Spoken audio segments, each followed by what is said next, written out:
नमस्कार। आज हमारे सामने एक बहुत ही दिलचस्प कंपनी की कहानी है। जी, रिद्धि डिस्प्ले इक्विपमेंट्स। हाँ, रिद्धि डिस्प्ले। ये बेकरी और कमर्शियल किचन के लिए डिस्प्ले काउंटर बनाते हैं। और जो जानकारी हमारे पास है वो एक पहेली जैसी है। बिल्कुल।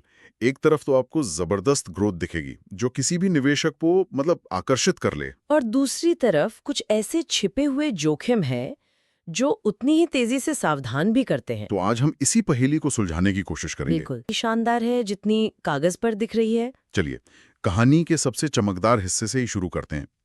इसके वित्तीय प्रदर्शन से। हाँ, आंकड़े तो बहुत प्रभावशाली है।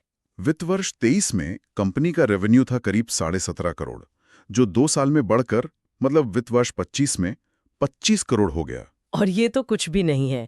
मुनाफे का आंकड़ा तो मतलब हैरान कर देने वाला है। वही बहुत। आप सोचिए, वित्त वर्ष 23 में कंपनी ने टैक्स के बाद कमाए थे महज 21 लाख रुपए। सिर्फ 21 लाख? जी, और 2 साल बाद वित्त वर्ष 25 में ये आंकड़ा बढ़कर हो गया 4 करोड़ 14 लाख रुपए। 4 करोड़ से भी ज्यादा। ये तो लगभग 20 गुना की छलांग है। हाँ, 20 गुना। ये वो आंकड़ा है जो किसी का भी ध्यान सबसे पहले खींचेगा। अविश्वसनीय। लेकिन यहीं पर एक सवाल उठता है। अगर कंपनी इतना जबरदस्त मुनाफा कमा रही है, तो उसके पास कैश की कमी क्यों है? बिल्कुल सही सवाल। आंकड़े बताते हैं कि वित्त वर्ष 25 में कंपनी का ऑपरेटिंग कैश फ्लो नेगेटिव था। जी, नेगेटिव में 1.04 करोड़ रुपए। तो मतलब कंपनी के रोज के काम से पैसा आ नहीं रहा, बल्कि जा रहा है। ये पैसा जा कहाँ रहा है? और देखिए, यही इस पहेली का सबसे जरूरी हिस्सा है। नेगेटिव कैश फ्लो एक बड़ी चेतावनी है। कैसे? सोचिए, आपकी सैलरी तो बहुत अच्छी है, पर आप हर महीने उससे ज्यादा क्रेडिट कार्ड पर खर्च कर देते हैं।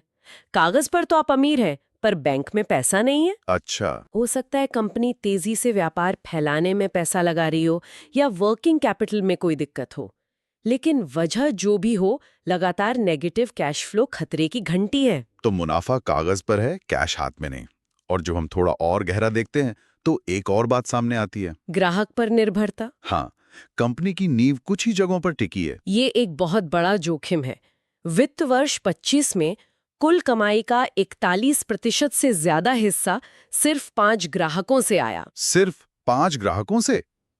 और जहां तक मुझे पता है, इनके साथ कोई लंबा कॉन्ट्रैक्ट भी नहीं है। नहीं है, कोई लॉन्ग टर्म अग्रीमेंट नहीं है। अब सोचिए, अगर कल को इनमें से 1 या 2 ग्राहक भी चले गए तो कमाई पर सीधा और बड़ा असर पड़ेगा। बिल्कुल। लेकिन एक मिनट, क्या ये ग्राहक पर निर्भरता हमेशा ही एक बुरी चीज है? हो सकता है इनके रिश्ते बहुत मजबूत हो। आपका सवाल वाजिब है। और अगर पक्के कॉन्ट्रैक्ट होते तो शायद ये इतना बड़ा जोखिम नहीं होता। पर बिना किसी समझौते के ये एक दोधारी तलवार है। और ये निर्भरता सिर्फ ग्राहकों तक ही नहीं है। कंपनी अपने सामान के लिए भी कुछ ही सप्लायर्स पर टिकी है। सप्लायर्स पर भी? हाँ, लगभग 34% खरीदारी सिर्फ 5 सप्लायर्स से होती है। तो अगर वहां कोई दिक्कत आई तो प्रोडक्शन पर असर पड़ेगा। मतलब ये निर्भरता की एक पूरी चेन है। कुछ ग्राहक, कुछ सप्लायर, और शायद एक ही जगह। आपने बिल्कुल सही पकड़ा। कंपनी की इकलौती फैक्ट्री गुजरात में है। और कमाई का भी एक बड़ा हिस्सा वहीं से आता है ना? जी, कुल कमाई का लगभग 38% गुजरात से ही आता है। तो अगर उस इलाके में कोई आर्थिक मंदी आ जाए या कोई और समस्या हो, तो कंपनी का पूरा ऑपरेशन ठप पड़ सकता है। इसे कहते हैं भौगोलिक एकाग्रता का जोखिम। तो हमारे सामने एक ऐसी तस्वीर बन रही है जिसमें एक गाड़ी बहुत तेज दौड़ रही है, पर उसके पहिए कुछ ही ग्राहकों और एक ही इलाके पर टिके हैं। और टंकी में कैश का पेट्रोल भी कम है। सही कहा। और कंपनी पर लगभग 8 करोड़ का कर्ज भी तो है। जी, वो इस स्थिति को और नाजुक बनाता है।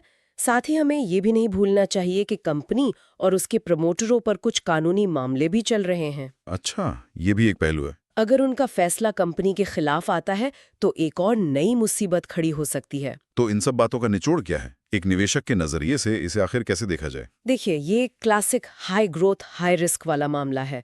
यहाँ असली सवाल ये नहीं है कि कंपनी आज कैसा कर रही है। तो फिर असली सवाल क्या है? असली सवाल ये है कि क्या ये भविष्य में इन सारे जोखिमों को संभाल पाएगी।